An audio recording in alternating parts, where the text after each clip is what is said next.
Time is 12 midnight. Something happened at work here. Nakita nyo nag-base ako 12 midnight.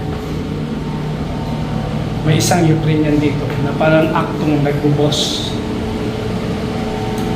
sa trabaho. Hindi siya supervisor, hindi naman siya. Pero pag may baguhan na katulad ko, parang kung makatrabaho mo siya, parang siya yung nagtuturo. Ngayon, ang nangyari kanina doon sa packaging, medyo slow ako kasi baguhan ako eh. Hindi ko pa nakukuha talaga. Panay yung sigaw sa akin. Grabe yung sigaw niya. Talagang sinisigawan ako. So,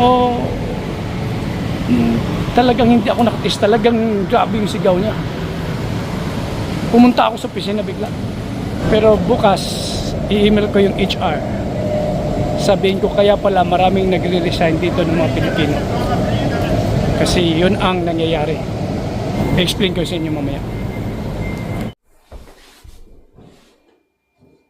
Okay, ganito nangyari kagabi sa trabaho. So, weekly, nag-rotate kami ng section at shift. So, panggabi ako, tapos doon ako na-assign sa packaging. Doon sa packaging, conveyor ice cream to. Tapos, dadamputin mo yung ice cream. Lalagay mo sa box. So, nung unang gabi ko sa packaging area, may isang Ukrainian doon na team leader. Parang siya yung nagtuturo sa baguhan. Parang bossing doon sa section nyo. Pero hindi siya supervisor, team leader ang tawag. So, nung unang gabi ko doon, ay naglalagay ako ng ice cream sa may conveyor. Tapos, minsan nadudulas yung ice cream sa kamay ko. Kasi ang gusto niya, dalawa. Isang plate yan eh. Conveyor, takbo. Tapos sunod na naman plate, dalawa. So, 6 dito. So, 12. So, una, ang dampot ko, tag-3. Wala naman kasi nagtuturo. Basta ang sabi lang eh, 6. So, sabi ko, mas madali pag 3, 6. Nakita niyang pagdampot ko ng 3, nadulas yung isang ice cream. Biglang nagalit. Noon nagalit siya. Wala lang ako.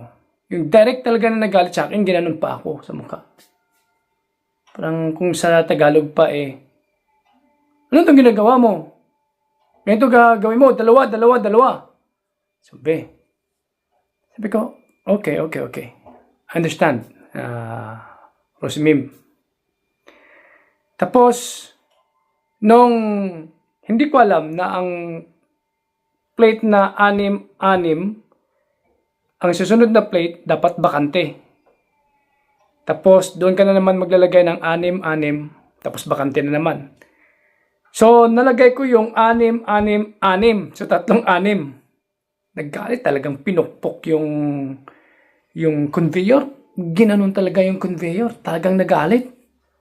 Sabi ko, isip ko, wala ka namang sinabi na dapat pala may gap. No? 6 tapos gap. 6 tapos gap.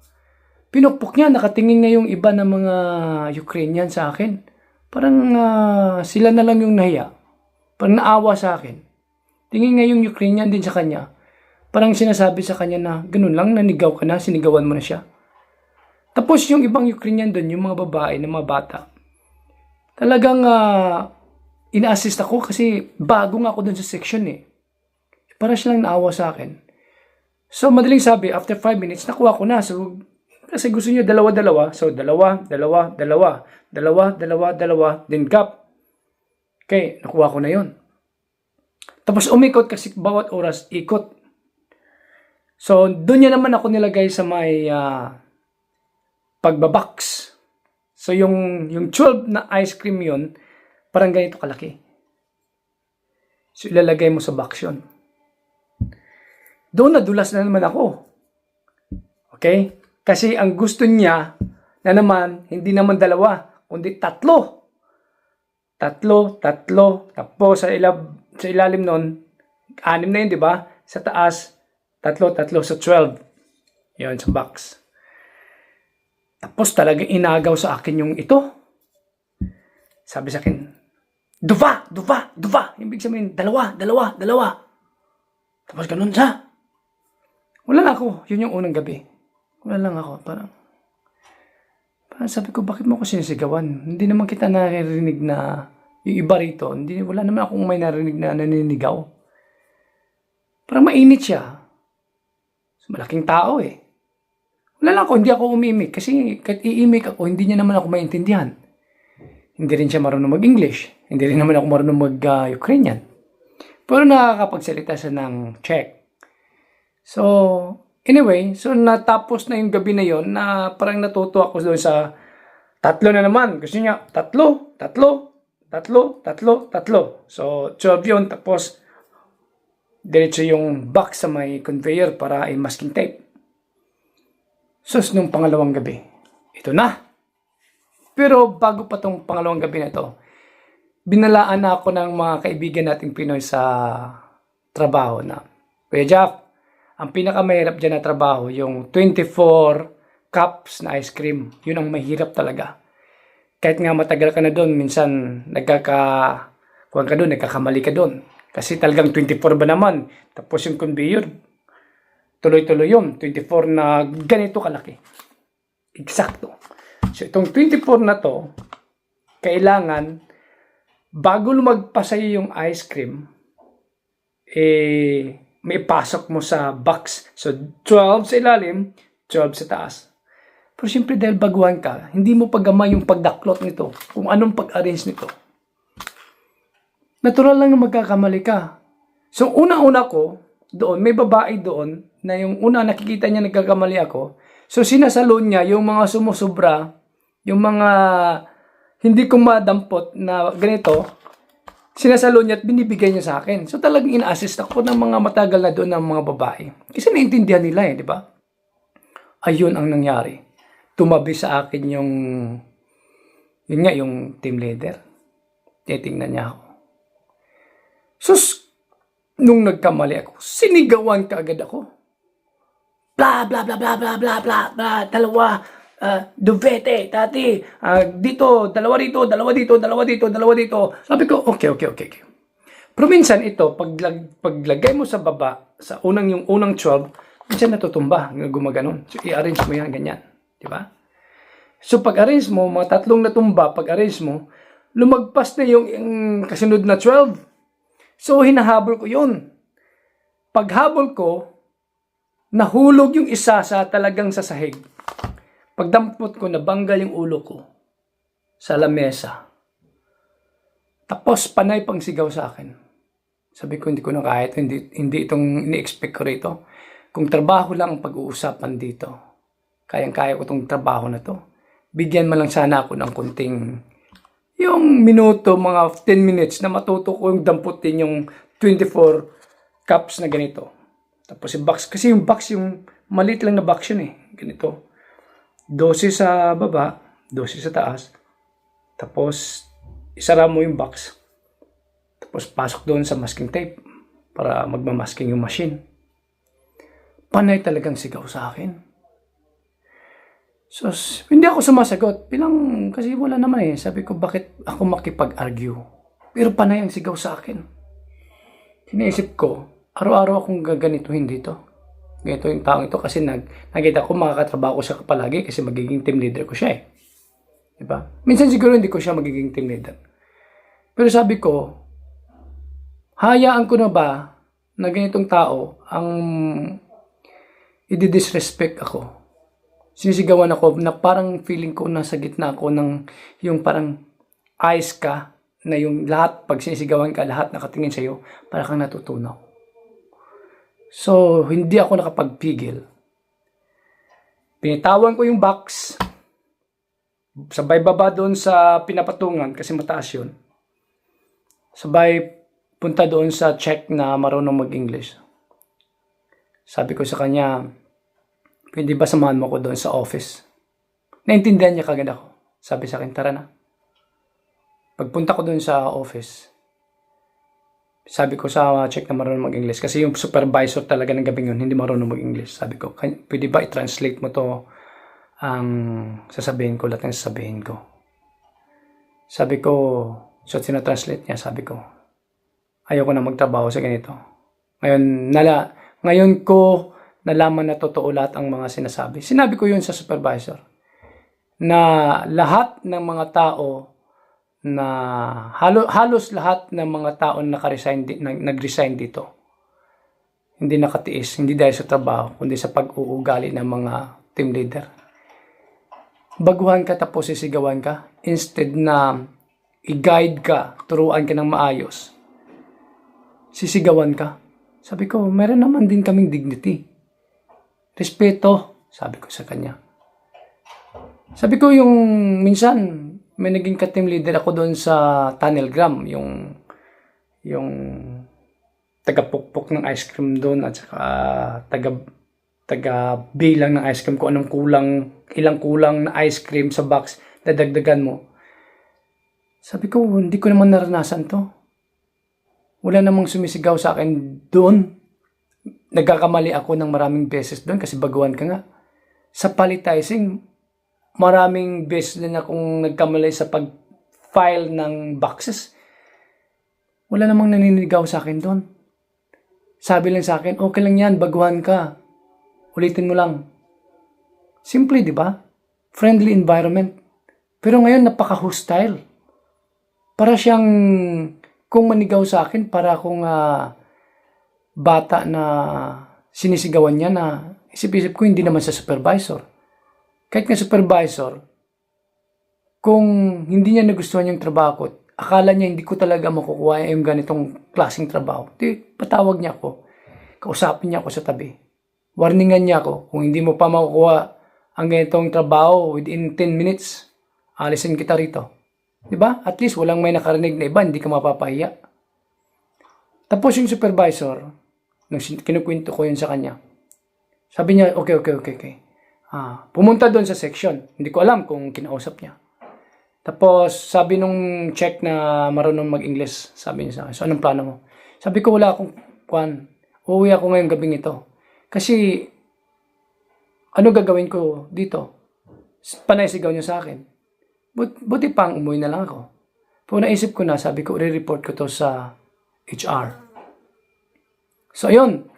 Mga alauna ng madaling araw, tumating ako rito sa bahay. Sabay baba ni Hana. Nagtaka si Hana, bakit nasa bahay ako eh? Sabi, anong nangyari?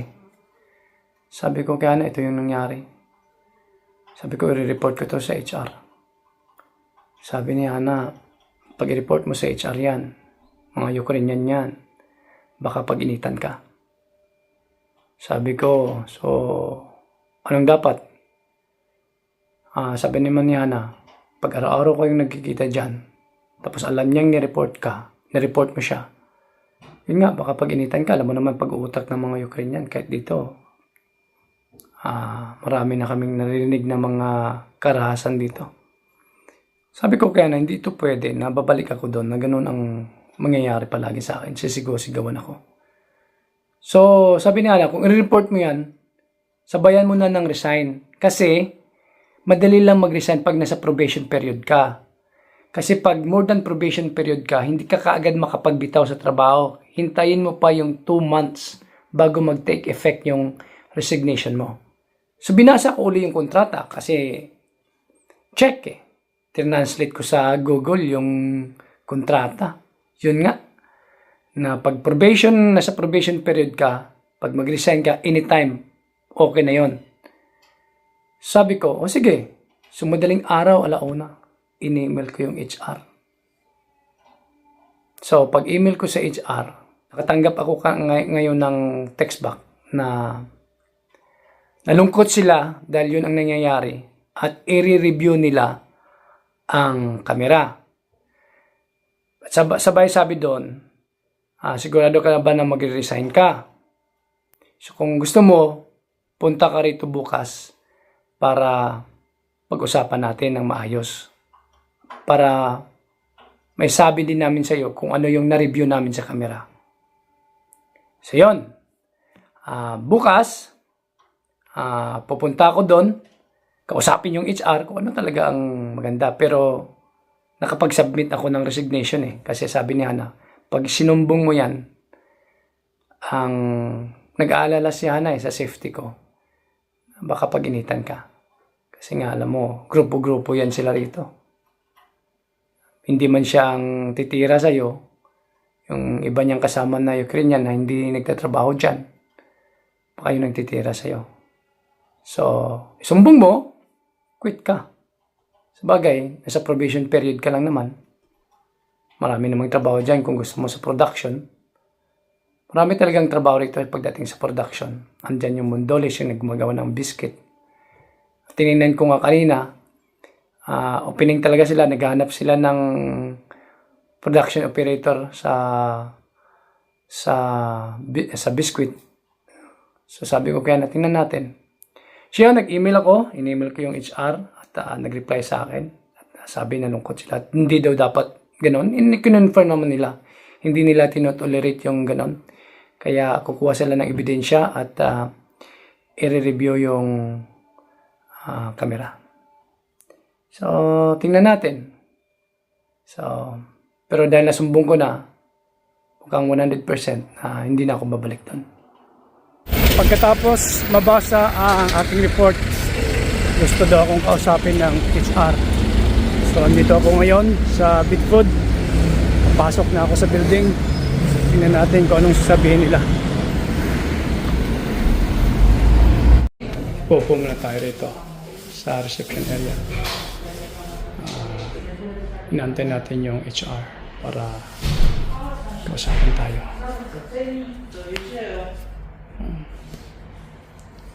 So yun, tingnan natin kung anong sasabihin nila. Dito natin itutuloy ang ating kwentuhan. So nakauwi na ako dito sa bahay. At yun nga, so nag-usap kami ng HR at na-confirm nila na na-review nila yung camera. Unfortunately, yung video walang audio, so hindi daw nila ma-proof na sinisigawan ako. Hand gesture, hindi daw hindi daw evidence enough.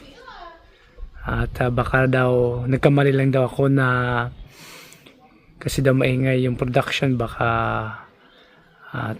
tumataas lang boses para marinig ako. Sabi ko, nakapasok naman kayo sa production. Sabi ko, alam niyo naman, kahit na 10 steps away ka, pag nag-uusap kayo, or 5 steps away ka, magkakarinigan kayo, hindi maingay yung production. So okay, kung walang audio yung video, wala naman akong ibang ibig sabihin. Basta ako, nireport ko kung anong nangyari. At hindi ako magtataka kung bakit maraming nagre-resign dito. At nalaman ko rin ngayon, yung 2 kapitbahay ko rito, ng mga binata dyan, isang binata dyan, na kapitbahay namin, saka dito sa kabila, 1 linggo, ang tinagal ng binata na to sa Bidfood, yung isa 1 buwan din. At nag-usap sila ni Hana, yun din ang dahilan. Okay lang yung mga Czech, yung mga Ukrainian talaga. Grabe yung mga pag-uugali. So, sabi ko nga kung ang ibang mga tao rito, yung mga hindi immigrants, yung ibang mga Pinoy, ibang mga Ukrainian din, na pag makaalis sila, may matutuluyan sila, yung hindi sila nagre-rent, palagay ko aalis din. Hindi talaga sila tatagal dito. Sinabi ko sa HR yun. Patango-tango lang yung HR. Sabi ko, nire-report ko to para malaman niya kung anong nangyayari sa mga baguhan. Dapat sa mga baguhan, tinuturuan ng maayos, hindi sinisigawan habang tinuturuan. Hindi ka mag-expect dapat na sa unang 10 minutes ng pagtayo niya dyan sa production, makukuha niya kaagad yung trabaho niya. Madali lang yung trabaho, pero siyempre gagamayin mo. Kahit ano ba namang trabaho, gagamayin mo. Diba? May mga, yan ang tinatawag na everything has a first time. Kumbaga, first time ko first time ng iba dyan. Kaya nagre-resign. Kaya nakausap nga ni Hana rito yung kapitbahay namin na galing din sa Bidfood. Sabi niya, Bidfood ka rin pala, kung sa Tagalog pa, Bidfood ka rin pala. Tapos sabi niya, 1 linggo lang ako dyan sa Bidfood, hindi ako tumagal. Unang araw, pangalawa, pangatlo, doon ako binibira ng mga team leader. Pag sinigawan daw siya, akala pag may-ari ng kung mag-aakto, parang Bidfood owner. Yan. So, sabi ko, ito nga, nag-usap kami ni Hana. Hindi na talaga ako babalik doon. Kasi nga, takot din siya na baka Pag initan ako, kasi siyempre kakausapin ng HR yun. So, yan. Marami pa namang trabaho. Don't worry, be happy. Importante, bigyan mo rin ng dignidad ang sarili. Siguro isa ako sa mga blessed na na kahit mag-resign ako, may matutuluyan ako. Pero yung iba walang choice kasi pag mag-resign sila, saan kagad sila pupunta? Wala naman silang bahay dito. Nagre-rent sila. Tapos kung hindi sila makasweldo, saan sila magbabayad ng rent? Di ba? So gaya ng mga baguhan ng mga Ukrainian din. Pag sinisigawan nila, hindi lang naman mga ako nakaranas ito. Yung mga baguhan ng mga Ukrainian, yung mga agency ng mga Ukrainian, pag sinisigawan doon, grabe din. Hindi na makatiis. Umiiyak na lang. Grabe. Hindi mo lang alalayan, hindi mo lang kabaro nila yon. Baguhan ng mga Ukrainian. Tapos kung sisigawan nila dahil hindi kagad makakuha ng, hindi magamay kagad ang trabaho. So, yan. So yeah, sabi ng Bidfood sa akin, dahil din nga decidido na ako mag-resign at nakapag-submit ako ng resignation, bibigyan naman nila sa akin yung Certificate of Employment. So, yun na. So, klaro ko. Tinagalog ko lahat. Hindi ko na sinama si Hana kasi nga sabi ni Hana, baka mamaya pag mag-English ka, may mag-translate sa kanila. At pampag-initan ka talaga. O, hindi naman ako natatakot. Kasi hindi rin nila bansa to. Hindi ko rin bansa to. Sa akin lang naman nireport ko kung anong dapat i-report. At least sana, pagkasabi ko nga doon sa Bidfood, hindi na sana mangyari ito sa mga darating na mga baguhan. So, kasi first time na may nag-report, ako lang yun. Sabi nga ng HR, hindi nila alam na nangyayari ang ganito kasi wala talagang may nag-report. Ako pa lang ang nag-report. So, ngayon alam na nila. So, gaya nga sinabi ko, hindi na ako babalik doon. Takot din sana sa aking safety. So, that's all for today, folks. So, job hunting ulit si Japit Boy. I'll update you next time.